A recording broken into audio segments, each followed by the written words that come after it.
প্রিয় দর্শক, আমার হাতে ব্যাগ, থলে, খিস যাই থাকে না কেন মানুষ মনে করে সাপ। তবে এই যে ব্যাগের মধ্যে আসলে সাপ নয়, দেখতে সাপের মতো কুচিয়া।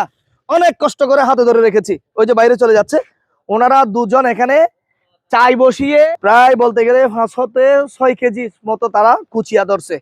এখন কুচিয়াকে কিন্তু কুচিয়া বলা যায় না, কুচিয়া মাছ বলতে হয়। কি বড় এক কুচিয়া ইয়ে নিলেন ভাই, এটা তো সবচেয়ে না, ওইটা মনে হয় বড়। তো এ হচ্ছে শঙ্কর দাদার ওই যে ধরার কৌশল। 2 হাতে 2টা কুচিয়া। শঙ্কর দাদার ধরার কৌশল আর আমার কৌশলের মধ্যে কিছুটা কি আছে, আপনার পার্থক্য আছে। বড় একটা আছে, এটা কোথায় গেল? ওহো, আচ্ছা পাইছি রে বাবা, পাইছি তোরে।